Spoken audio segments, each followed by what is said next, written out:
হাতুতে বলছি মালিক রাস্তা চিনি না। ও অন্য ধর্ম বলে ভাইরা, হিন্দু ভাইরা শোন, মজা না হয়ে লিখে আর কথা বলি না, কি বলেন ঠিক নেবে ঠিক। হাতুতে বলতেছিলাম মালিক বাতি বন্ধ, রাস্তা চিনি না, তুমি রাস্তা দেখাইয়া দাও। কতক্ষণ বলছি জানি না, ওই অবস্থায় ঘুমিয়ে গেছি। ঘুমের মধ্যে স্বপ্নে দেখি আমার সামনে বিরাট একটা ফুটন্ত গোলাপ ফুল। গোলাপ ফুলের উপর দাঁড়িয়ে আছেন একজন শুভ্র পোশাক পরিহিত, মাথায় পাগড়ি, মুখে দাড়ি। এখনো যখন বলি মনে হয় ওই চোখের দেখে দেখে বলতেছি, অথচ 40 বছর হয়ে গেছে। গোলাপ ফুলের উপর দাঁড়িয়ে আছেন, মাথায় পাগড়ি, মুখে দাড়ি, নুরানি উজালা চেহারা। হাত দিয়ে ডাকতেছে কল্যাণ চাও, এদিকে আসো। হাত দিয়ে অনেক বড় ঘটনা, অন্য সময় আসলে বড় করে বলবো। হাত দিয়ে এইরকম স্বপ্নের মধ্যে ডাক দেওয়ার সঙ্গে সঙ্গে আমার ঘুম ভেঙে গেছে। অন্ধকার রুমের মধ্যে দেখি শুধু সুগন্ধি আর সুগন্ধি। আজও যখন আমি বলি আমার নাকের মধ্যে ওই সুগন্ধি উপলব্ধি করতে পারি। ওই দিন ঘর থেকে বেরিয়ে আসে, আজকে 40 বছর আল্লাহর কাছে যাচ্ছি, আমার মালিক সব দিয়া দিছে, কোনদিন মাহরুম করে না। যে সমস্ত যুবকরা তওবা করার জন্য দাঁড়াই, সব বুড়া, আমার নিজের সন্তান জন্মের তার জন্য যেইভাবে দোয়া করি করব, তোমাদের জন্য সেইভাবে দোয়া করবো। আল্লাহ বাবা আমি ইসলাম কবুল করছি, এতটুকু পর্যন্ত সীমাবদ্ধ থাকেন, মুসলমান হয়েছি, এই কথা বলার মতো যোগ্যতা আমি এখন পর্যন্ত অর্জন করতে পারি নাই। কথা কি আপনারা বুঝতে পারছেন? পারেন নাই? পারছেন না? তুমি মুসলমান হয়েছে এই কথা বলার আমার সাহস নাই, ত্যাগ নাই, তিতিক্ষা নাই, দয়া নাই, মায়া নাই, মানুষের প্রতি ইহসান নাই। কি বলেন ঠিক নেবে ঠিক? মানুষের প্রতি দয়া নাই, মায়া নাই, মহব্বত নাই, ভালোবাসা নাই। কি উঠবো আর কে নামবই না, এই নিয়ে দ্বন্দ্ব। কি বলেন ঠিক নেবে ঠিক? কেউ উঠতেই হবে আর কেউ নামবই না। ওঠা নামার ব্যবস্থা আমি ইশারায় নিতে বই লাগার, আমার আসমানে যার পক্ষে থাকবে, আসমানে যেটা কবুল হইবে সেইটাই হইবে। কি বলেন ঠিক নেবে ঠিক? তোমার চেষ্টা, তোমার শক্তি, তোমার বুদ্ধি, তোমার তীক্ষ্ণতা, তোমার দূরদর্শিতে কিচ্ছু করবার পারবা না। পারবেন নাকি? জোরে বলেন। ক্ষমতার মালিককে, জোরে বলেন ক্ষমতার মালিককে। ওই বিধিবিধান আমরা মানি, যে বিধিবিধানে আমি বলছিলাম সাপকে আগুনে পোড়াইয়া পানিতে ডুবাইয়া, কুকুরকে আগুনে পোড়াইয়া পানিতে ডুবাইয়া মারা যায় না। কি বলেন ঠিক নেবে ঠিক? তাহলে সেই বিধিবিধানটা কত সুন্দর না গো। মালা বুদ্ধমী একটা কেতাব আছে, বাজারে পড়ায় না, আছে না? উর্দুতে বসা শুধু পড়ায় না, কেতাবের নাম কি? জোরে পান কেতাবের নাম? এখন আল্লাহ দেখতে পারেন, আল্লামা সানাউল্লাহ ফারিদুদ্দিন রহমাতুল্লাহ আলাইহির কেতাব দেখো কেনা সানাউল্লাহ ফারিদুদ্দিন রহমাতুল্লাহ আলাইহি উনি রাখছে কোন আলেমকে নির্যাতিত করা, অবহেলা করা, নিন্দা করা, মন্দ করা, মিথ্যা মামলা দেওয়া, আলেমকে নির্যাতিত করা, নিপীড়িত করা কুফরি। যারা করবে গো তার ঈমান নিয়ে কবরে যাইবার পারবে না। হয় কি হয় না? হইতেছে কি হয় না? জোরে বলেন না বন্ধু, এগুলো মুসলমানি কাজ না। রহমতের রাসূল বিশ্বনবী মুহাম্মদ রাসূলুল্লাহ মসজিদে নববীতে বসা, চতুর্দিকে সাহাবীরা বসা, হযরত আবু বকর, ওমর, ওসমান, আলী, হায়দার, সাদ, সাইদ, তালহা, জুবাইর, আব্দুর রহমান বিন আওফ, মুহাজির, মক্কি, আবু উবাইদা ইবনে জাররাহ, এইরকম অনেক জলিল কদর সাহাবীরা বসা আছে। ইন্দিমিকে একটা লোক ঢুকছে মসজিদের মধ্যে। লোকটা কিন্তু মুসলমান না, লোকটা অমুসলিম। লোকটা মসজিদের মধ্যে ঢুইকা কেমন যেন করে, কাপড় জাগাইতেছে, মনে আসে প্রাকৃতিক ডাকে সাড়া দিবে। এমন সময় হযরত ওমর তার দাঁত কটমট করে উঠছে। দাঁত কটমট কি বুঝতে পারেন? আমাদের দেশে রাগ হইলে দাঁত কটমট করে, ঠিক না? রহমতের রাসূল পিছনের দিকে তাকাইছে, অন্যান্য সাহাবীরা ডাক দিয়ে বলে, হুজুর আমি না ওমর। জোরে কোন সুবহানাল্লাহ। তিনি পিছনের দিকে তাকাইছে যে দাঁত কটমট করে রাগ হইল পেটা সাহাবীরা হুজুর। নবী বলে আমিও জানি ওমর। এই জন্য নবী বলছে ওমর তুমি এই রাস্তায় যাও, সেই রাস্তায় শয়তান যায় না। নবী বলছে আমার পরে কোন নবী আসবে না। যদি আল্লাহ আমার পরে কারণে নবী বানাইতো, লাকা না ওমর, ওমরের বানাইতো। জোরে কোন সুবহানাল্লাহ। ওমর কেমন মানুষ? নই কমরা বকে বিলাসের কান্না ছিল শাহাদাতের ভিখারীর বেশে খলিফা তাদের বলো ভিখারীর বেশে খলিফা তাদের শাসন করিল আদান তারা আজ ঘুমিয়ে বিবর তাই বাহিরে বইছে ঝড় তুফান ঘুমিয়ে কাজা করিলি ফজর যখন জাগিলি তখন জোহর হেলায় খেলায় কাটিল আসর মাঝরে যেতে শুনিয়া যান এর সাথে জমাতে হরে হাজির এখনো জমাতে আছে রে স্থান বাজিছে দামা বাদারে আমা শির সুকুরি মুসলমান নয়া জমানার দাওয়াত এসেছে ভাড়া কিল্লা উড়ে নিশান নারায়ে তাকবীর আওয়াজ তো হইছে কিন্তু আমি নতুন হিসেবে মানে আপনারা আমার সাথে বকলি করছেন বড় কথা নেই আমরা মানে আমার পছন্দ হয় না পছন্দ হয়নি একবার এসে গেলে আমার আপনার দেখা হইবে না আমার মনটা চায় আমার একটা জায়গায় একটা ক্লিপ দেবেন এলাকায় খবর হয়ে যাবে নারায়ে তাকবীর আমি আওয়াজটা বাড়াই দেওয়ার একটা মেডিসিন আছে আমার কাছে দেবো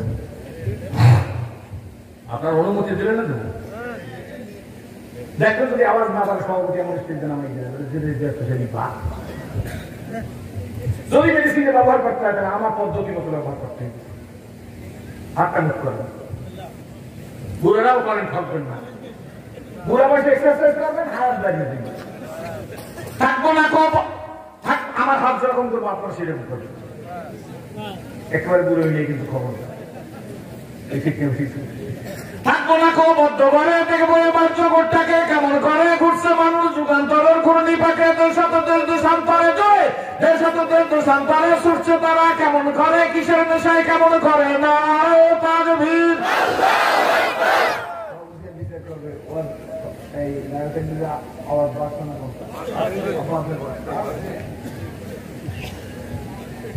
তাকবীর আওয়াজ বাড়ান যত নির্যাতিত যত নিপীড়িত মানবতার মুক্তির জন্য ইসলামের বিজয় সুনিশ্চিত তো আমি সামনে সেই কথা বলার আশা আছে যদি আল্লাহ আমাকে বলার তৌফিক দান লোকটা প্রসাদ করে দিচ্ছে কোন জায়গায় এখন যদি আপনাদের এই চাপাইতে এই মসজিদে এসে একজন মুসলমানের ছেলে সে যদি প্রাপ্ত 18 বা 20 বছর সে যদি পেশাব করে দেয় লুঙ্গি জায়গায় তাহলে আমার মনে আমাদের লাগবে না যে বিনা টুপিতে যারা বসা আছে আমার বাবা জানে না বিনা টুপিতে যারা বসা আছে তাদেরকে আমার দরকার টুপি আলাদা বেশি দরকার না আর তেলা মাথায় বরিশালে বলে সবাই তেল দেয় বিনা তেলের মাথায় তেল দেয় না ঠিক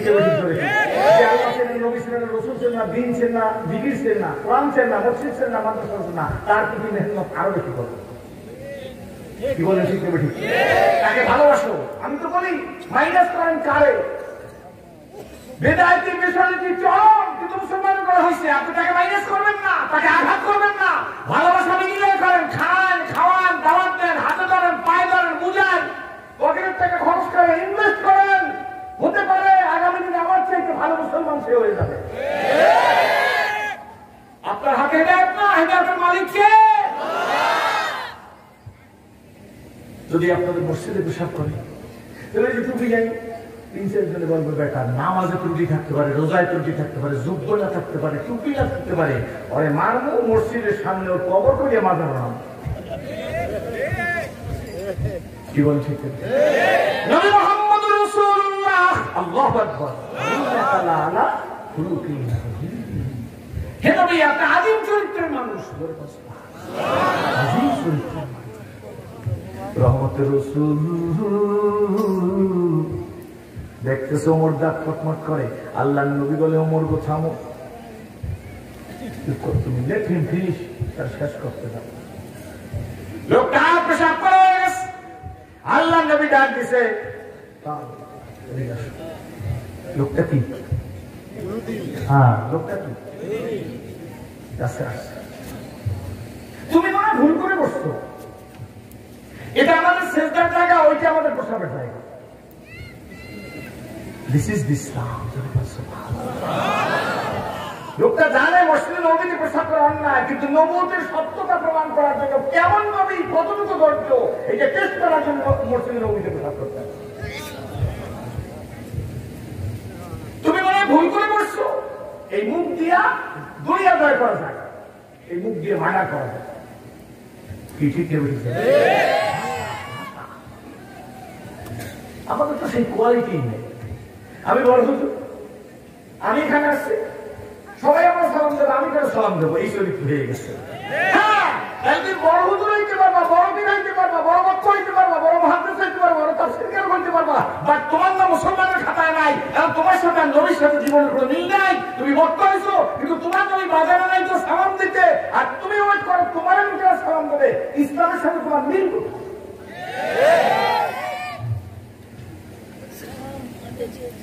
লোকটা যাচ্ছে আর নবীজির দিকে তাকাইতেছে। এমন মানুষ বুঝে ফেলছি গো, আর দেরি করা যায় না। আল্লাহু আকবার। চেঞ্জ, পরিবর্তন। পরবর্তী সময় কাতারে হাজির, কিছুই জান না ইসলামের। নবীজি কেরাত পড়তেছে, পিছনে বসে যেন কে বলতেছে, আল্লাহ আমার উপরে রহমত নাযিল করো, নবীর উপরে রহমত নাযিল করো, আমার উপরে রহমত নাযিল করো, নবীর উপরে রহমত নাযিল করো। নামাজের মধ্যে হুজুরের কষ্ট হইছে, এরপরে নবীজি সালাম ফিরাইয়া মুসল্লির দিকে দিকে মুখ করে তাকাইতেছে। এই কথা কে বললো? হুজুর এখনো জিজ্ঞেস করে না, ভাব দিয়ে দেখতেছে কে। সাহাবী কয়, হুজুর আমি না। হ্যাঁ হুজুর চেহারা দিক তাকায় বলে, তুমি না গত কালকে। বুঝলেন তো? কামড়া কষ্ট কিটা হুজুর ভুল করে বসেছি। আসলে আমিও জানি বলছেন নবীকে প্রসাদ করা অন্যায়, কিন্তু আপনার ধৈর্যের পরীক্ষা করছি। আমি ইহুদি আহলে কিতাব, আসমানি কিতাবের মধ্যে আছে আল্লাহ যারা নবী বানাইবে তার ধৈর্য এমন দুনিয়ার কোন মানুষ বরদাস্ত করতে পারবে না।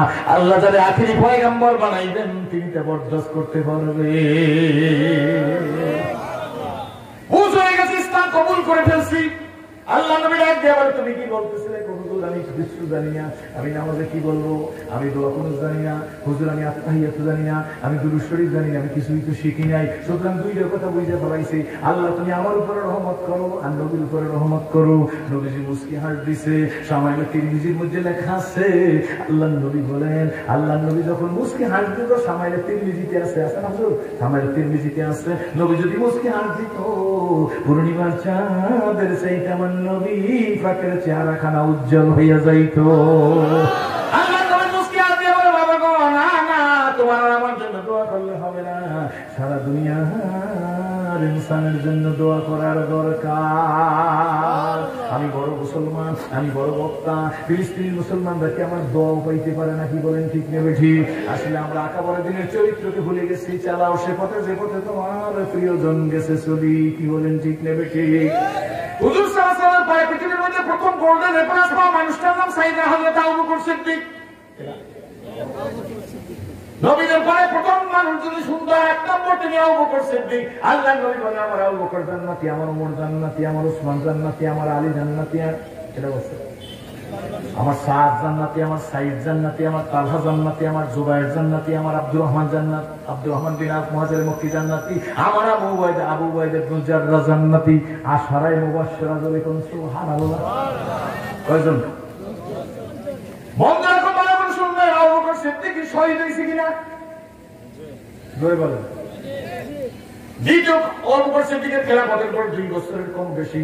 দ্বিতীয় খলিফা হযরত ওমর রাদিয়াল্লাহু তাআলা আনহু, ওনার খেলাফতের পর 10 বছরের বেশি, 10 বছর 5 মাস। কি বলেন ঠিক নেবে ঠিক? কার? হযরত ওমরের। কার?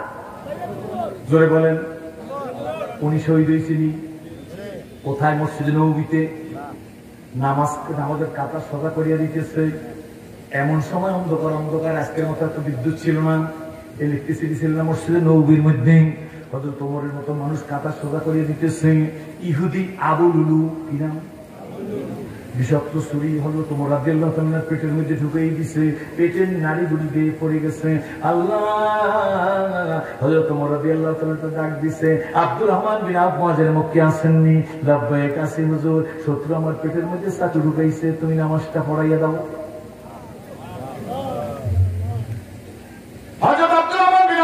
মক্কির নেতৃত্বে ফজরের নামাজ হয়ে গেল। ওমর রাদিয়াল্লাহু তাআলা তার ছেলে বের করিয়ে নিতেছে কোলে করিয়া, ডাক দিয়ে বলে, ওমর রাদিয়াল্লাহু তার ছেলেকে ডাক দিয়ে বলে, না না বের করিও না, জীবনের শেষ নামাজটা আমাকে জামাতের সহিত পড়তে দাও। হযরত ওমর রাদিয়াল্লাহু তাআলা শহীদ হইছে। খুব ভালো করে শুনবেন, লম্বা না, অধৈর্য হওয়ার কিছু নাই। 3 নম্বর হযরত সাইয়েদনা ওসমান রাদিয়াল্লাহু তাআলা আনহু, উনিও শহীদ হইছে কিনা কথা আসতে বলেন, ঘটনা মনে হয় না। হযরত ওসমান রাদিয়াল্লাহু তাআলাকে হত্যা করছে কিনা জোরে বলেন। ওসমান রাদিয়াল্লাহু তাআলাকে জিন্নুরাইন বলা হয়। এইবার আমি বলি, আমাদের দ্বন্দ্ব কেন, বিদ্বন্দ্ব কেন, ইসলাম কায়েম হয় না কেন, যা চাইতে হয় না কেন? কারণ কি? সেই মনের দুঃখের কথাটা বললে আমি সামনের কথাটা ফিনিশিং দেবো ইনশাআল্লাহ। হযরত ওসমান শহীদ হয়েছে কিনা জোরে বলেন। হযরত ওসমান রাদিয়াল্লাহু, খুব ভালো করে শুনবেন, হযরত ওসমান রাদিয়াল্লাহু তাআলাকে যারা শহীদ করছে, হত্যা করার পরে একটা দৌড় দিয়ে হযরত আলীর কাছে গেছে, পরিচয় গোপন, কেউ তো জানে না। হযরত আলীর কাছে গিয়ে বলে, হযরত আলী, উনি হুজুরের চাচতো ভাই, উনি হুজুরের সাহাবী, উনি হুজুরের জামাতা, ইমাম হাসান হোসেনের বাপ ফাতেমাতুজ জোহরা স্বামী। এরা হযরত আলী করে মনে, হুজুর হযরত ওসমান রাদিয়াল্লাহু তাআলাকে যারা হত্যা করছে, দৌড়িয়ে গিয়ে বলি, হুজুর দেরি করবেন না, আপনি তাড়াতাড়ি বয়াত গ্রহণ করেন, তাড়াতাড়ি বয়াত গ্রহণ করেন, আপনার নেতৃত্বে ওসমান হত্যার প্রতিশোধ নেওয়া হবে, আপনি দেরি করবেন না। সাদামাটা ভালো মানুষ, আল্লাহর নবী বলেন, আমি আলেমের শহর, ওই শহরের দরজা হইল আমার আলী, আমি দানের শহর, ওই শহরের দরজা আমি আমার আবু বকর, আমি বীরত্বের শহর, ওই শহরের দরজা হইল হযরত ওমর। জোরে কোন সুবহানাল্লাহ। খুশি হয়ে যা, আমি লজ্জার শহর, নবী বলেন আমি লজ্জার শহর, ওই শহরের দরজা আমার উসমান। জোরে বলেন সুবহানাল্লাহ। হযরত আলীকে ওই হত্যাকারী এসে বলে, আপনি তাড়াতাড়ি বয়াত গ্রহণ করেন, আপনার নেতৃত্বে উসমান হত্যার প্রতিশোধ বিচার করা হবে। হযরত আলী কারামুল্লাহ সরসরা ভালো মানুষ, উনি বয়াত শুরু করছেন, এনাকে এই কথা বই না, ওই সম্প্রদায় চলে গেছে আমির মুয়াবিয়ার কাছে। কার কাছে? আমির মুয়াবিয়ার কাছে গিয়ে বলেন, হযরত আলী যে বয়াত করাইতেছে, আপনার কাছে জিজ্ঞেস করছেনি?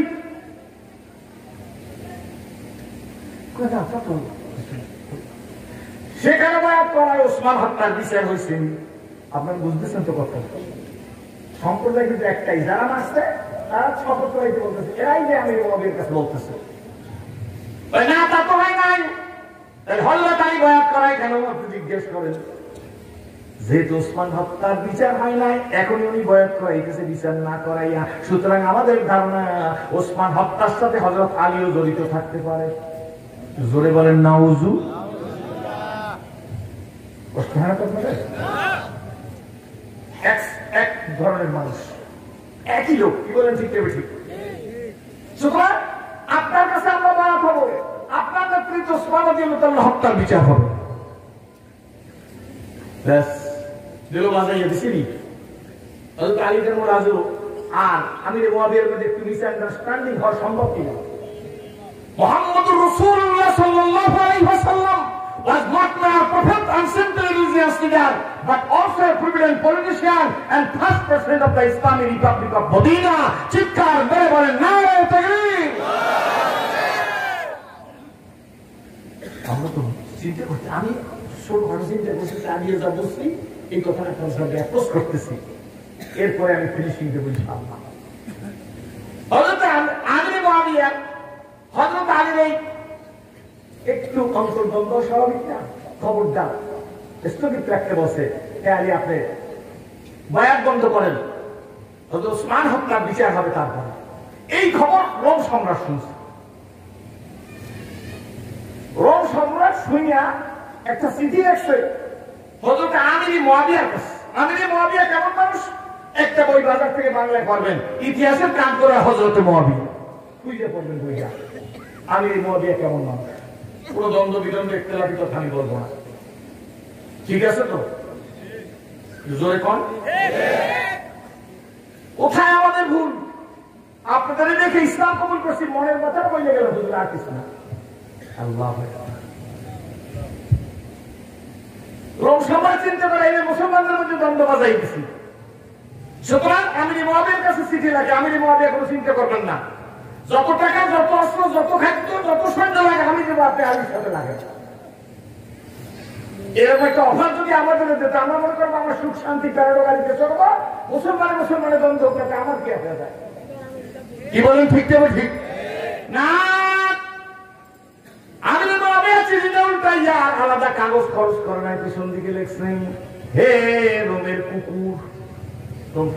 কত বড় কনফিডেন্স, কত বড় শক্তি জোরে করছো। হয়তো গাড়ির সাথে আমাকে লড়ার জন্য অফার দিয়েছো, টাকা সৈন্য দিবেন। শোনো গো শোনো, দ্বিতীয়বার এমন একটা প্রস্তাব যদি আমি আমির মুয়াবিয়ার কাছে আসে, তাহলে মনে রাখা দিও গো, আলীর নেতৃত্বে আমির মুয়াবিয়ার তরবারি তোমার দিকে ধাবিত হবে। আমরা বলতেও পারি না, কপালে সুখ নাই। রাস্তায় একা একা যখন হাঁটি, এই বাবাজিরা ভালো করে চাপাই, বন্ধুরা ভালো করে শোনেন, মায়েরা ভালো করে শোনেন, স্কুল কলেজ ইউনিভার্সিটির মায়েরা ভালো করে শুনবো। আমার আল্লাহ কলেমা পড়া মুসলমান তোমরা আজকে রাত্রে বাড়ি যে ঘরে যে মা বইলে ডাক দিবাম, ঘরের দরজায় যে আব্বা বইলে ডাক দিবাম, ইসরাজি বইলে যাই। 40 বছরের মধ্যে ঘরের দরজায় যে আমা বইলে ডাক দিতে পারি নাই, 40 বছরের মধ্যে ঘরের দরজায় যে আব্বু করে ডাক দিতে পারি নাই। তবু দিনের কনফিডেন্স আল্লাহ যখন উযু করিয়া মালিকের দরবারে দাঁড়াই যাই, মনে হয় যেন গোটা দুনিয়ার শান্তি আল্লাহ পাক রব্বুল আলামিন সব আমারে ভিক্ষা দিয়ে দিছে। আপনারা খুশি না বেজার? জোরে বলেন খুশি না বেজার? বন্ধুরা বুঝান যায় না, নতুন জায়গা অনেক শুনছেন, তবু বলি ইসলাম কবুল করার পরে আল্লাহর কাছে বলছিলাম, মালিক মন চায় তোমার ঘর দেখতে, আল্লাহ গো মন চায় তোমার হাবিবের রওজার কাছে দাঁড়াইতে, হার গরিবে নেই কত তো ইয়ার হয় জোনা মাঙ্গে উসে তু বেজার হায়। ওই কথাটার অর্থ হলো বাবা, মনে রাখবেন যে কথাটা আগে বলে গেছি, ওই সম্প্রদায়টা এখনো আছে, জমিনে নাই না, বিলুপ্ত হয়ে গেছে। ওই সময় যারা এই আকাম ঘটাইছে তারাই আজকে মুসলমানদেরকে এক হইতে দেয় না। কি বলেন ঠিক নেবে ঠিক? আর আমরা যদি সহ্য করতে পারি, ধৈর্য ধরতে পারি, বোঝার মতো বুঝতে পারি, কোরআন বুঝতে পারি, তাহলে আমাদেরকে বুঝতে হবে না না সম্বলের প্রসম্বাদ রুদ্ধদ্বারে সমাজের মধ্যে ফিতনা সৃষ্টি করবো না। কি বলেন ঠিক নেবে ঠিক? মুড়ির মোয়ার মতো মিল্লা চলবো। কারণ আমি এই কথা বলি আপনাদের দেখেই তো আমি ইসলাম কবুল করেছি। আল্লাহ শুকর। স্কুল কলেজ ইউনিভার্সিটির ভাইরা শুনুন, আল্লাহ পাক রব্বুল আলামিনের কাছে ফরিয়াদ করেছে, আল্লাহ তোমার কাবাকে দেখাইবা না। কাবার কাছে আল্লাহ পাক রব্বুল আলামিন নিয়ে গেছে, আবেগ আর নিজে কন্ট্রোল করতে পারি নাই, নিজের হারামের কাপড়টা ফাঁকা করে আমি সিনাটা কাবা ঘরে লাগাই দিছি। কাবায় সিনাটা লাগাইয়া আমার ভাব, আমি বুঝি আমার কথা, আমি বুঝি আমার কথা, আর ভাষা কেউ বুঝবে না। কি বলেন ঠিক নেবে ঠিক? সিনাটা কাবায় লাগাই একটা চিৎকার দিছি, রব্বি কাবা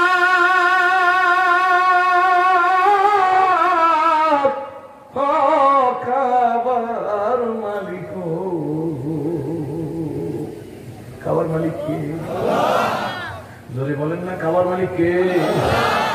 গত 3 দিন আগে আমি এক জায়গায় মাহফিল করতেছিলাম, একজন হিন্দু ভদ্রলোক, ইউটিউবে দেখবেন আপনারা, আমি বানাই কথা বলি, আল্লাহর ফজল করে নেই, ওয়াজ আমার চলতেছে, আমি কি বলতেছিলাম তা মনে নাই।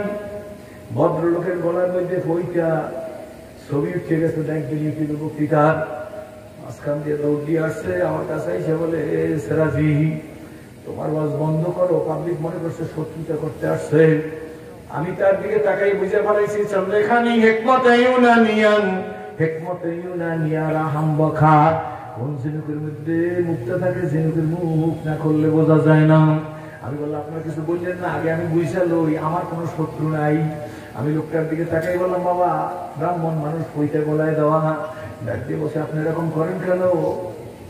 তুমি যে মালিকের কথা বলছো, সেই মালিকের আমি চাই, সেই মালিকের আমার পথ দেখাইয়ে দাও।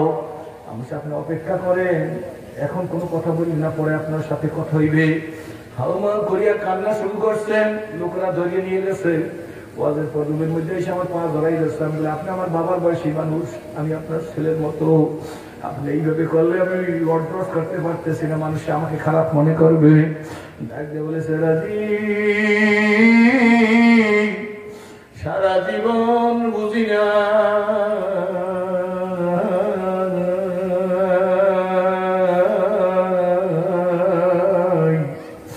আমার যে বানাইলো তার সেজদা দেই নাই। বলছি কি আপনাকে এত অনুপ্রাণিত করলো? রাজি তুমি যখন বলছো রে মানুষ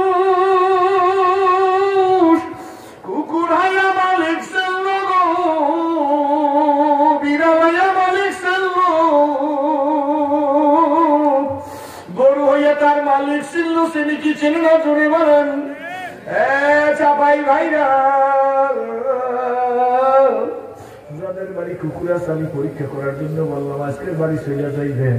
অনেকে তো শিকার করার জন্য কুকুর বলে, দেখবেন বাড়ির মধ্যে সব নিস্তব্ধ, যখন বাড়ির মধ্যে ঢুকছেন কুকুর ঘেউ ঘেউ করা শুরু করিয়া দেয়। আস্তে করিয়া মালিকের পিছে আইসা লেজুন লড়ায়, এতক্ষণ কোন শব্দ ছিল না, এখন কেন শব্দ? কুকুরে বুঝাইয়ে দিতে চায়, ও মালিক তুমি মনে করি না তোমার বাড়ির পচা পান্তা ভাত খাইয়া, হাড্ডি খাইয়া, মাছের কাটা খাইয়া তোমার নাশ করিয়া করি? তুমি হইলে আমার দুনিয়াবি মালিক, আমি তোমার বাড়ির কুকুর, আমি তোমার নাশ করিয়া করি নাই, আমি কিন্তু সজাগ আছি, তুমি ঘুমাও। ইমাম গাজ্জালী রাহমাতুল্লাহ আলাইহি তার কিতাবের ভিতরে লেখে কুকুর দিনে ঘুমায়, রাত্রে ঘুমায় না। উনি লেখছে এই কারণে ঘুমায় না, কুকুর বলে ও মালিক তোমার বাড়ির খানা খাইয়া আমি তোমার নেয়ামতের শুকরিয়া আদায় করতেছি, আর আমি সেটা কি করি বন্ধু? আমার সম্পর্কে আপনার সম্পর্কে তো আল্লাহ বলে ইন্নাল ইনসানা লিরাব্বিহি লাকানুদ, আসলে নাই করে বলেন লাকানুদ মানে অকৃতজ্ঞ, নেমো খারাম কিনে ধরে বলেন খায় আমার সেজদাতে পীর বাবার পায়, খায় আমার দুধ, আমার দধি, আমার ছানা, আমার মাখন, আমার পোলাও, আমার ঘি, আমার মুরগি, আমার গরু, আমার কাজি, আমার আপেল, আমার আঙ্গুর, আমার কলা, আমার কার কার কার ধরে বলেন কার? আমার তো সুখ আমার কার, খাও আমারটা, সেজদা দাও কারে? এই জন্য আমি বাংলায় লিখে দিচ্ছি, গুলিয়া সেজন সেজদা তোমায় না করে ধরণী না সৃষ্টির হীন পশুর অধম রয়েছে মানব সাজে, ওরে ভোলা মন পাপে নিমগন মরণে স্মরণ করো, ফলে ফলে তোর ফুরিয়েছে এখনো হল না ডরো, মরণ দ্বারে ও চরণ ফেলিয়া আয়ুরি কামনা করি, সকল কামনা মিটিবে বুঝি জুড়িলে প্রাণ ফুরি। লোকটা ঘুমের মধ্যে এসে জিজ্ঞেস করলাম আপনি পাগলের মতো কেন করেন? না তুমি যে বলছো কুকুরে মালিক চিনছেন, আমার মনের মধ্যে লেজার মতো বসে গেছে, আমি মানুষ, আমি কেন আল্লাহকে না চিনলে খবরে যাবো না? আমাকে ইসলাম কবুল করার পথ তুমি দেখাইয়ে দাও। ইউনূস স্যারকে বললাম স্যার দেশের এই অবস্থার মধ্যে আমি এই দায়িত্ব নেব না, যদি আপনি মনে করেন তার ব্যবস্থা করেন। আর গোপনে আল্লাহর কাছে বইলে দিয়েছি আল্লাহ চালাও সে পথে যে পথে তোমার প্রিয়জন গেছে চলি। আবু বকর সিদ্দিকের পরবর্তী ওমর রাদিয়াল্লাহু তাআলার খেলাফত, হযরত ওমর রাদিয়াল্লাহু তাআলা এরকম একটা ইসলামী মহাসম্মেলন কায়েম করছেন। ওমর রাদিয়াল্লাহু তাআলা লোকেরা জিজ্ঞেস করলো যে এই মহাসম্মেলনের মধ্যে কি আলোচনা হইবে? হযরত ওমর রাদিয়াল্লাহু তাআলা বলে এই মহাসম্মেলনের বিষয়বস্তু হইবে আবু বকর সিদ্দিকের জীবন চরিত্র আলোচনা হইবে। সকালবেলা থেকে বিদেশি বড় বড় স্কলাররা সাহাবীরা যখন আলোচনা শুরু করতে করতে যোহর হয়ে গেছে, খানা দানা কমপ্লিট করার পরে আবার আলোচনা, আসরের নামাজের পরে আর আবার আলোচনা শুরু হয়ে গেছে। এমন সময় সকল বক্তা শেষ, হযরত ওমর রাদিয়াল্লাহু তাআলা মুনাজাত দিয়া সমাপ্তি ঘোষণা করিয়ে দেবেন। এমন সময় হযরত ওমর রাদিয়াল্লাহু তাআলা প্রিপারেশন নিয়ে রেডি হইছে, সমাপ্তি ঘোষণা করবেন। হাজার হাজার মানুষদের বিদেশ থেকে আসছে আবু বকর সিদ্দিকের জীবন চরিত্র শোনার জন্য। এমন সময় একটা লোক মাঠের মধ্যে থেকে দাঁড়াই গেছে, সাদা মাটা মানুষ, আমাদের বরিশালে বলে গ্রামীণ মানুষ, আপনাদের দেশে বলে কি বলে না জোরে বলেন? গ্রামীণ মানুষের চেহারা পোশাক পরিচয় দেখলে চেনাও যায়। লোকটা দাঁড়াই বলে সাইয়েদনা ওমর রাদিয়াল্লাহু তাআলার দিকে তাকাই বলে ওমর গো, আমি একটু আপনার সামনে আবু বকর সিদ্দিকের জীবন চরিত্র আলোচনা করব। লোকেরা বলে হাঁটতে হাতি গোলা গেল তল, ভেড়ায় বলে কতজন। বড় বড় স্কলাররা আলোচনা করছে উনি গ্রাম্য মানুষ, কোথায় বাড়ি কোথায় ঘর, কি তার পোশাক পরিচ্ছদের অবস্থান। এই লোকটা আবু বকর সিদ্দিক সম্পর্কে কি জানে, আসে আলোচনাই বা কি করবে দেখেনি। অযথা সময় কিল করতেছে, সময় ক্ষেপণ করতেছে, লাভটা হবে কি আমরা সময় মতো বাড়ি চলে যাব। সব মানুষ কিন্তু নেগলেক্ট করলো, হযরত ওমরের নজর ওই লোকটার দিকেই চন্দেখানি। হিকমতে ইউনানিয়া, হিকমতে ইউনানিয়া রাহাম বখা, স্বর্ণকা শোনাছে নাকি বলেন, ঠিক নেবে ঠিক? হযরত ওমর রাদিয়াল্লাহু তাআলা লোকটার দিকে তাকাই বুঝে ফেলাইছেন। ডাক দিয়ে বলে বাবা তুমি আবু বকর সিদ্দিক সম্পর্কে কি জানো বলো। হযরত ওমর রাদিয়াল্লাহু তাআলার কথা শুনে লোকটা দাঁড়াই গেছে, গ্রামের মানুষ। ডাক দিয়ে আমিরুল মুমিনিন গো, আমি এতটুকু জানি আবু বকর সিদ্দিক তার স্ত্রীর দ্বারা ক্ষীর রান্না করাইতো, ক্ষীর রান্না করাই একটা বাটির মধ্যে নিত, এরপর একটা ব্যাগের মধ্যে তার বিবি দিয়ে দিত। আর আবু বকর সিদ্দিককে দেখছি এই রাস্তা দিয়ে ওই রাস্তার মাথা পর্যন্ত যাইতো, ওইখান থেকে এই গলির মধ্যে ঢুকতে দেখছি। আমার আবু বকর সিদ্দিক সম্পর্কে, তার জীবন সম্পর্কে বলা শেষ। এই কথা বললেই সে বসে পড়ছেন। সবাই বলে এইটা একটা জীবনী হইল নাকি, এইটা একটা কোন আলোচনার বিষয়বস্তু হইল নাকি। ওমর ক্ষীর রান্না করিয়া নিয়ে গেছে ওই রাস্তার মাথা পর্যন্ত, ওখান থেকে এই গলির মধ্যে ঢুকছে, এটা একটা জীবনী নাকি।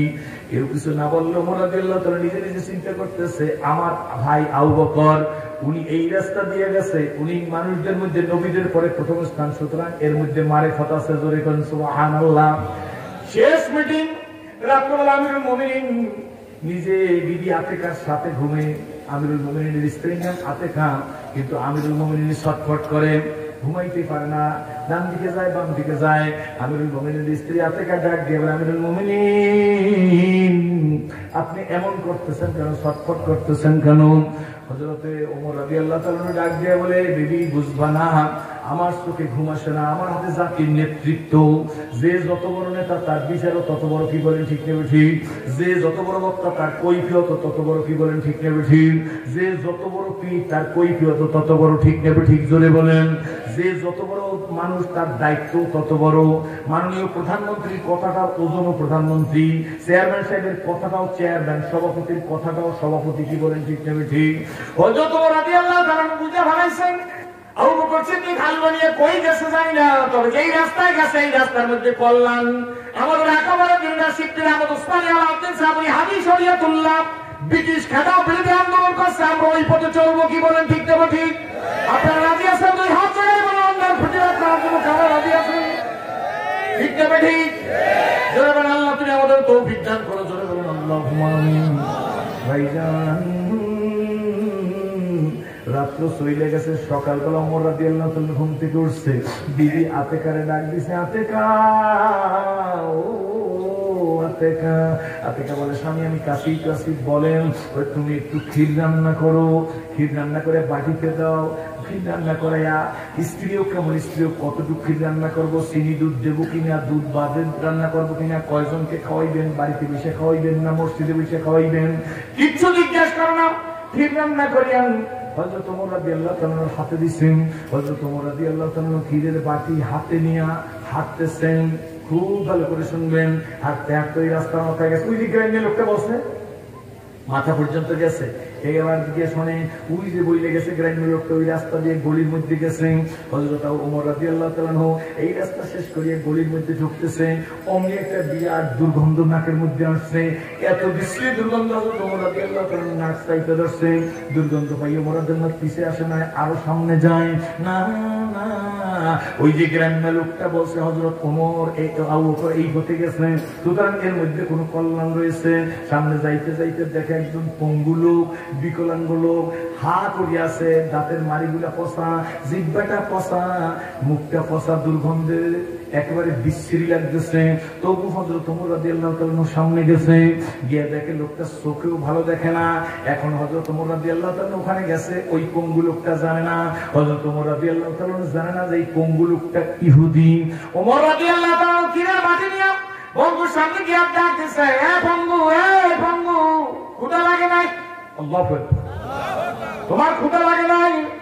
পঙ্গু ডাক দিয়ে, তুমি দেরি করলে কেন? দৈনিক তো তুমি এত দেরি করো না, আজকে তুমি আমাকে কষ্ট দিচ্ছ কেন, এত দেরি করে খানা নিয়ে আসছো কেন? সঙ্গে সঙ্গে হযরত ওমর রাদিয়াল্লাহু তাআলা বুঝে ফেলাইছে, আমার আগে আরো কোনো ব্যক্তি এখানে আসছে, তাই যে, কারণ হযরত ওমর রাদিয়াল্লাহু তাআলা ওই লোকটা তো চোখে ভালো করে দেখে নাই।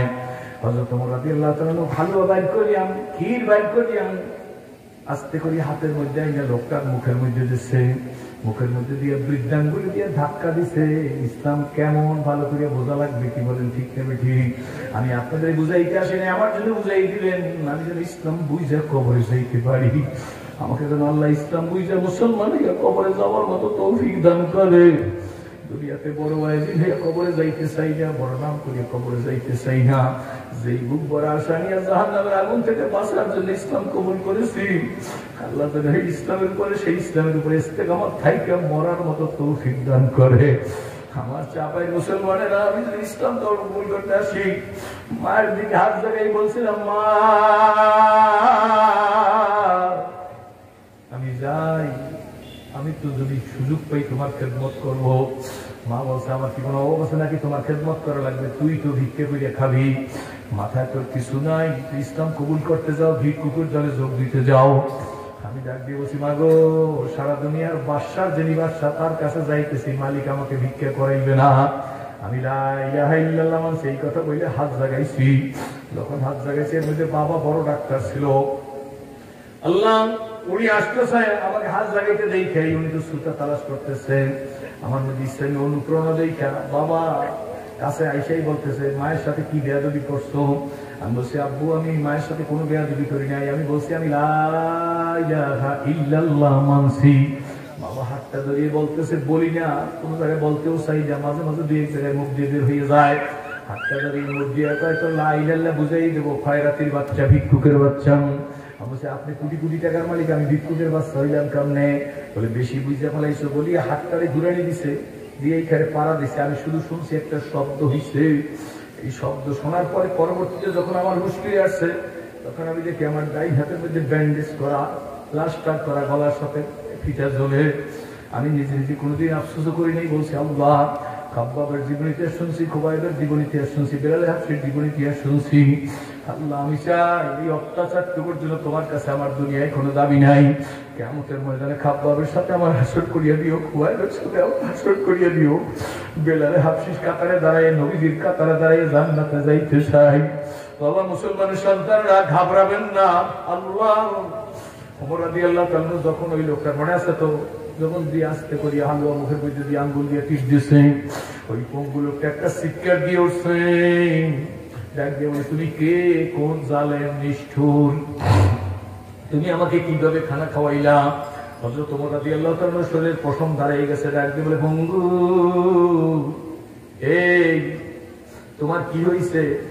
তুমি যে আমাকে নিষ্ঠুর বললা, তুমি কান্না শুরু করে দিছো, চিৎকার দিছো, কি হয়েছে? বলে, তুমি কি আমার মুখের ঘা দেখো না? তুমি কি আমার দাঁতের অবস্থা দেখো না? জিহ্বার অবস্থা দেখো না? আমি বুঝে ফেলছি তুমি আমার আগের ব্যক্তি না, তুমি আমার আগের ব্যক্তি নিষ্ঠ আচরণ করতাম। হযরত ওমর রাদিয়াল্লাহু তাআলা শরীরের পশম আরো দাঁড়াই গেছে, থরথর করে কাঁপতেছে। আগের ব্যক্তিটাই দেখি ডাক দিয়ে জিজ্ঞেস করে, হে পঙ্গু, আগের ব্যক্তি কে? তোমাকে যে আগে খানা খাওয়াইছে সে তোমাকে কিভাবে খাওয়াইছে? আমার খানা খাওয়ার তরিকা হয় না, বুঝতে পারছি। পঙ্গু লোকটা ডাক দিয়ে বলে, শোনো, আমার আগের ব্যক্তির নাম তুমি জানো না, তোমার নাম কি বলো? ওমর রাদিয়াল্লাহু তাআলা নিজের পরিচয় এখনো দেয় না, ডাক দিয়ে বলে, তোমারকে যে খানা খাওয়াইছে তার নামটা কি বলো?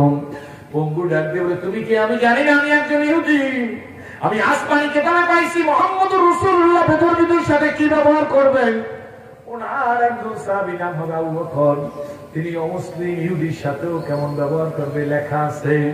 তিনি ইহুদিকে খুশি করার জন্য ইহুদির অন্তরে ব্যথা দিবে না, ইহুদির মুখে ঘা থাকবে, মুখে ঘা থাকবে। তারপরে হযরত আবু বকর সিদ্দিক মুখের মধ্যে হালুয়া নিয়া নাড়াচাড়া করিয়া নরম করিয়া, ওমরকে দেখছি তিনি মুখের মধ্যে হালুয়া নিছে, ক্ষীর নিছে, জিহ্বা দিয়ে নাড়াইয়া লিকুইড করছে। এরপরে আমার পচা ঠোঁটের সাথে ঠোঁটটা লাগাই দিছে, ঠোঁটের সাথে ঠোঁটটা লাগাই দিয়ে তার জিহ্বা দিয়ে ধাক্কা দিয়ে আমার পেটের মধ্যে ঢুকাই দিছে। কিন্তু তুমি আমার সাথে নিষ্ঠুর আচরণ করছো। হযরত ওমর রাদিয়াল্লাহু তাআলা চিৎকার দিছে, ডাক দিয়ে বলে, হে বিকলাঙ্গ পঙ্গু, ঠিকই বলছো, ওমর যেখানে গেছে যেভাবে খাওয়াইছে আমি তোমাকে সেইভাবে খাওয়াইতে পারবো না, কারণ হযরত আবু বকর যেখানে গেছে আমি ওমর সেইখানে বুঝতেই পারবো না। আবু বকর তো আবু বকর, ওমর তো ওমর, আমি হইলাম ওমর। বিকলাঙ্গ লোকটা ডাক দিয়ে বলে, হে ওমর, তুমি আবু বকর না হইয়া ওমর হইছো, আবু বকর কোথায়? ওমর রাদিয়াল্লাহু তাআলা ডাক দিয়ে বলে, তিনি আর কোনোদিন খানা খাওয়াইবে না, তিনি দুনিয়ার থেকে বিদায় হয়ে গেছে। লোকটা আর একটা চিৎকার মেরে বলে, আমি এখন কার কাছে ইসলাম কবুল করব? আমি তো ইহুদি, দৈনিক উনি আমাকে খানা খাওয়াইতো, আমি ওয়েটিংয়ে ছিলাম যে ওনার কাছে আমি ইসলাম কবুল করব। ওমর উনি কি দুনিয়াতে নাই, এখন আমি কি করব? আমি কার কাছে ইসলাম কবুল করব? হযরত ওমর রাদিয়াল্লাহু তাআলা ডাক দিয়ে বলে, তুমি একটু অপেক্ষা করো, আমি তোমাকে ওনার তরিকা শিখছি, তোমার কাছে এখন তোমাকে একটু হালুয়া খাওয়াই। ক্ষীর হাতের মধ্যে নিয়ে ওমর রাদিয়াল্লাহু তাআলা মুখের মধ্যে দিয়ে জিহ্বা দিয়ে নাড়াইতেছে। এমন সময় লোকটা ডাক দিয়ে বলে, ওমর, তোমার ক্ষীর খাওয়াইতে হবে না, তুমি মুখ থেকে হালুয়া ক্ষীর বের করো, তুমি আমাকে আগে কলেমা পড়াইয়ে দাও। আগে যদি কলেমা না পড়াও, আবু বকরের মতো আমি তোমাকে হারাইয়ে ফেলবো। ক্ষীর খাইতে যদি যাইয়া আমার দেরি হয়ে যায়, আমার যদি জান খানদানি হয়ে যায়, তাহলে আমি কার কাছে ইসলাম কবুল করবো? হযরত ওমর রাদিয়াল্লাহু তাআলা চোখের পানি ছেড়ে দিয়ে বলে, আমি ওমর,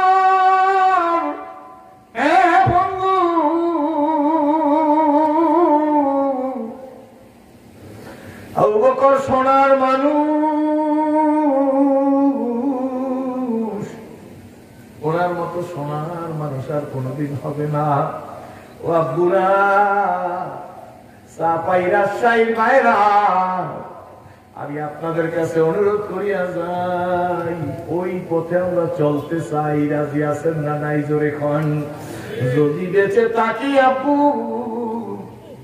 হয়তো আপনাদের অঞ্চলের ভাষা দিয়ে আমি ঠিকভাবে বুঝাইতে পারিনি, আমার ভাষাও বেশি ভালো না, যোগ্যতাও বেশি নেই, বহুদিনের সফর। তবে মনে রাখো বাবারা, ভাইরা, মায়েরা, বোনেরা, আমার মা নাই, আমি তোমাদের মা ডাইকে গেলাম। আমার বোনও নাই, বোন সম্বোধন করে গেলাম। আমার একটা মেয়েও নাই, আমি মেয়ে সম্বোধন করে গেলাম। এই দেশের মা বোন মেয়েদের, মুরব্বীদের বাবার মতো সম্মান করে গেলাম, ছোটদের ছোট ভাই বড় ভাইয়ের মতো ডাইকে গেলাম। অনেক মুরব্বী দাদা নানার বয়সী যারা, তাদেরকে ওইভাবে শ্রদ্ধা করিয়া গেলাম। আমি আমার ঘরের দরজায় যাই মা বলতে পারি না। এই সিরাজে জীবনে কোনদিন পেটের মধ্যে জাকাত ফেতরা মান্য ঢুকায় নাই। আমার কওমের লোকেরা বলছিল ইসলাম কবুল করে ভিক্ষা করিয়া খাবি, আর আমি বলছি 3 দিন হতে খাইতে না পাই নাই কিছু মনে করে, যারা পরিবার বাড়িতে আমার উপোস করিয়া মরে, তাই পাই কাজ তাইতে জিলা যাবে রাই ভিক্ষা করি। দয়াল নবী দাও কিছু মরে নাইলে পরাণে মরি। আরবের নবী করুণার ছবি ভিখারির পানে চাই, কোমল কণ্ঠে কইল তোমার ঘরে কি কিছুই নাহি? বলিলেন শুধু আছে মোর কাছে কম্বল একখানি, কম্বল তার সম্বল খানি বেচিয়া তার পরে অর্ধেক দাম দিলেন রসুল খাদ্য কিনার তরে, বাকি টাকা দিয়া কিনিল কুটার হাতল লাগায় নিজে। বলিলেন যাও কাঠ কেটে খাও, দেখো পরওয়ার দেগারে আলম কি যে করে। নবীর শিক্ষা করো না ভিক্ষা, মেহনত করো সবে। আমি আমার কওমের দিকে আঙ্গুল দিয়ে বলছি, নবীর শিক্ষা করবো না ভিক্ষা, বল নবীর শিক্ষা করবো না ভিক্ষা, মেহনত করবো সবে, মেহনত করবো সবে। কি বলেন ঠিক না বেঠি? আমি মনে যা বলছি আমার মালিক তাই পুরা করিয়া দিছে। নবীজির রোজায় একবার শেষ করিয়া আসছি, কোনো চিন্তা নাই। নবীজির বাবু সালাম দিয়ে দুইটা বাবে জিবরিলের দিকে গেছি, বাবে জিবরিলের কিনারে গিয়ে ওখান থেকে ঘুরিয়ে আসছে। কিছু বুঝি নাই, ইতিপূর্বে তো কখনো যাই নাই, 2001-এর কথা। এই সমুদ্রের রোজার কিনারে দাঁড়াইছি, রোজার কিনারে দাঁড়াই আসতে করিয়া নবীজির রোজার কাছে দাঁড়াই হাত উঠাইছি, হাত উঠে বলতেছি আল্লাহ তুমি আমাকে আমার গলায় কোরআনের রশি লাগাইয়া হুজুরের রওজার কাছে নিয়ে আসছো। আমি তো জীবনে কোনোদিন কল্পনা করি নাই আমি ছিলাম জাহান্নামের আসামি। ঠিক নেবে ঠিক জোরে বলেন। আপনারা বলবেন সিরাজি সাহেব আপনি জাহান্নামের আসামি কেমনে বললেন? আমি যদি দুনিয়াতে ইসলাম কবুল না করিয়া মারা যাইতাম, দুনিয়ায় দাউ দাউ করিয়া আগুন জ্বলতো, তার মধ্যে আমার জ্বালাই দিত। কিন্তু আমার মালিক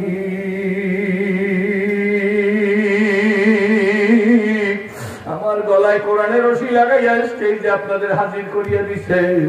বন্ধু হুজুরের রওজা দেখছি এমনি করে কাঁদতেছি আর মনের কথাগুলো বলতেছি। অমনি করে এক সৌদি আরবের লোক, আমি তারা প্রথম দেখি নাই, পিছন দিক থেকে আইসা আমার জামা এরকম করে খপ করে ধরছেন, জামা ধরিয়ে বলে আল্লাহ ইয়াহাস হারাম। আমি তো তখন তাদের ভাষা বুঝি কিন্তু বলতে পারি না।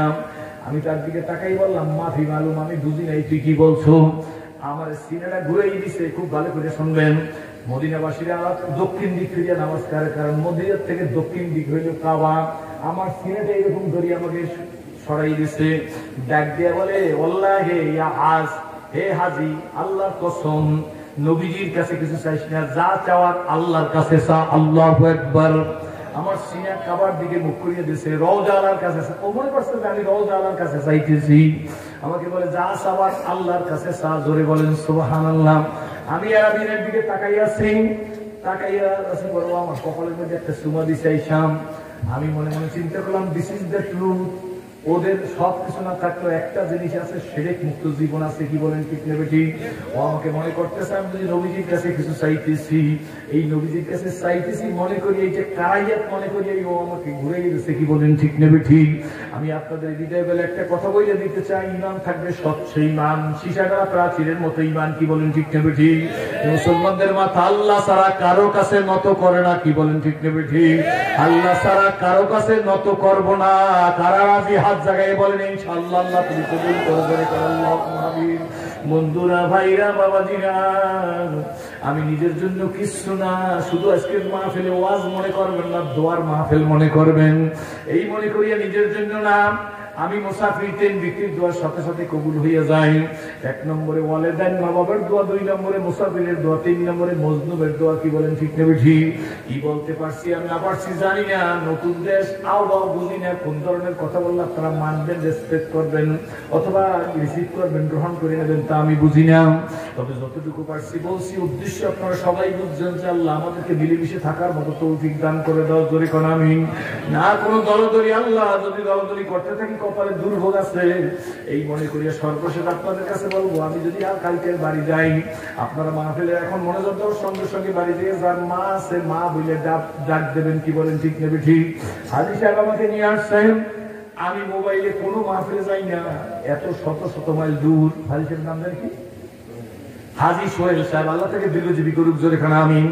আমাদের সভাপতি সামনে প্রশংসা করি না, দেখছি তাতে আমার ভালো লাগছে। সোনা মসজিদের সামনে দেখেই ভালো লাগছে, বুঝতে পারছি আবেগী মানুষ। আল্লাহর আমানতে দিয়ে গেলাম। আল্লাহ আজকে ডানে বামে সামনে পিছে দাঁড়ানো বসা, মাইকের আওয়াজ যত দূরে যাইতেছে, যত আলেম ওলামা, যত বিভিন্ন শ্রেণীর মানুষ, এক কাতারে দাঁড়াইয়া আমাদের নবীর সাথে জান্নাতে থাকার তৌফিক দিয়ে দিও। জোরে করেন আল্লাহুম্মা আমিন। আরো জোরে বলেন আল্লাহুম্মা আমিন। আমারও মনের মধ্যে আফসোস থাকে। কি বলেন ঠিক না ঠিক?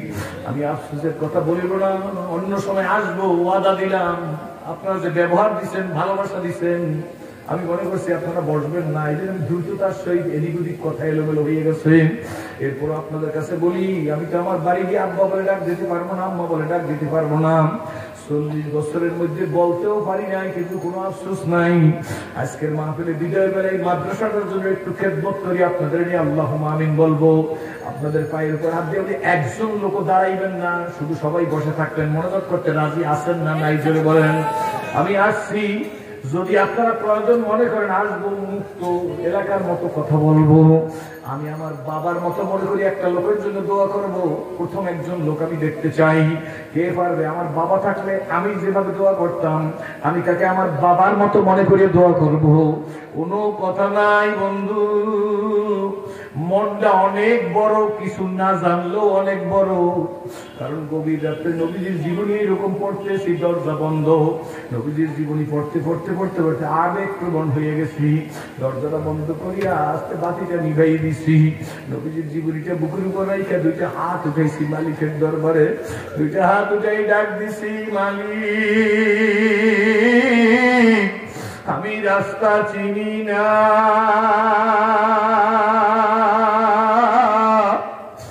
তুমি রাস্তা দেখাইয়া দাও। রাস্তা কে দেখাই দেবে? বলেন কে? হাত দেখাই বলেন কে? যাবো কার কাছে? যুবকেরা বলো কার কাছে? যদি কনফিডেন্স থাকে, আমার সোনামণি যুবকদের বলবো, কোন মুরব্বীদের আগে বলবো না। আমি যুবকদেরকে বলবো, যদি তোমাদের সিরাজি ভাইয়ের কথা বিন্দু মাত্র একটাও ভালো লাগে, ও যুবক, আমিও যুবক ছিলাম যখন ইসলাম কবুল করছি, 8 থেকে 9-এ উঠছি।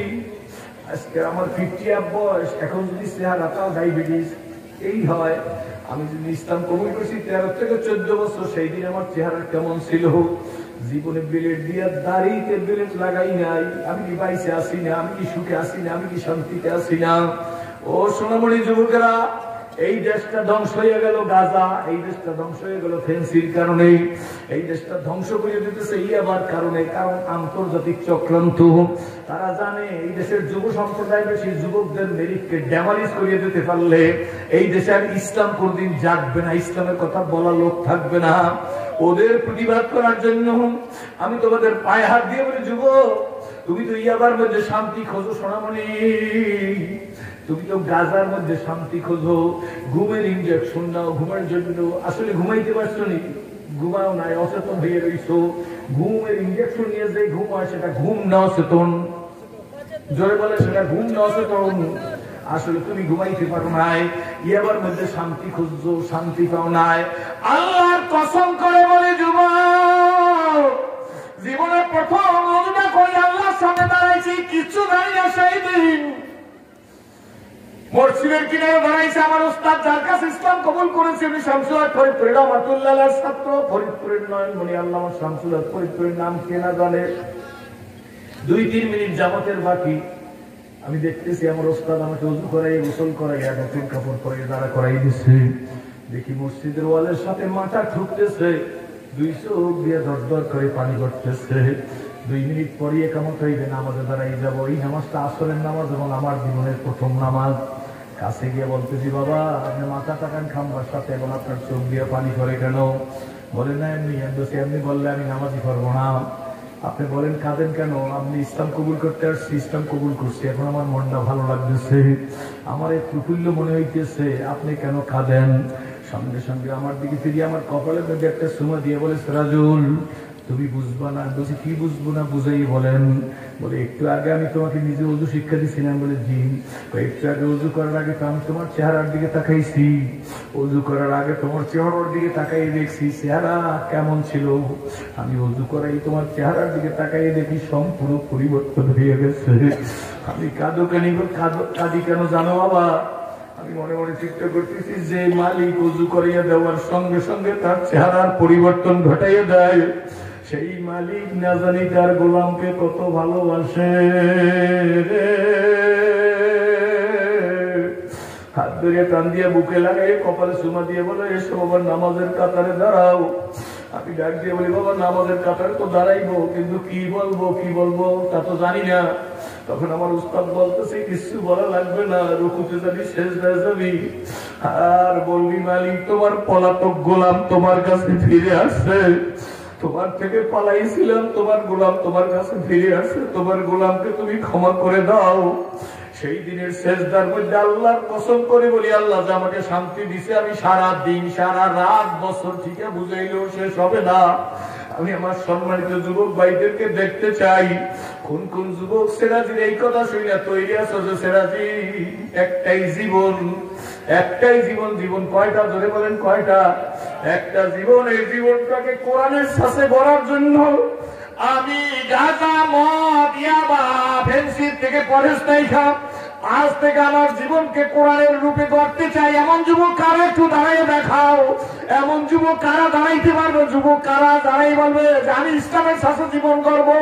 এমন যুবক কারা? যুবকদেরকে বলি একটু দাঁড়িয়ে দেখাও। বিদেশি মানুষ প্রাণ খুলে দোয়া করবো, আল্লাহ তুমি কবুল করো। আমার সোনামণি সব যে ছাত্র, শিক্ষক, স্কুল, কলেজ, ইউনিভার্সিটি, আল্লাহ দাঁড়াই থাকেন, হাত জাগান। আমি মুসাফির দোয়া করিয়া যাই, আল্লাহ আমার আব্বুদের হাতের মধ্যে খালেদ বিন ওলীদের মতো শক্তি দিয়ে দিও, শিববির আহমদ উসমানের মতো শক্তি দিয়ে দিও, আলাউদ্দিন সাবিরির মতো শক্তি দিয়ে দিও। এদের মা বাবার বুককে ঠান্ডা করিয়া দিও। আল্লাহ এলাকার থেকে জনমাত্রা নেশা দূর করে দিও। আল্লাহ এই এলাকাকে দিনের মার্কাজ বানাই দিও। আল্লাহ জোরে বলেন আল্লাহুম্মা আমিন। আল্লাহ সন্তানগুলোর মোহাম্মদুল্লাহ হাফিজের মতো, শিববির আহমদ উসমানের মতো, আলাউদ্দিন সাবিরির মতো, কাসেম নানকিদের মতো, রশিদ আহমদ গঙ্গির মতো, আল্লাহ মঈজউদ্দিন হামিদের মতো হিসেবে কবুল করিয়ে নেওয়া। জোরে বলেন আল্লাহুম্মা আমিন। আলহামদুলিল্লাহ বসে পড়েন, আমার বুকটা অনেক বড় হয়ে গেছে, আলহামদুলিল্লাহ।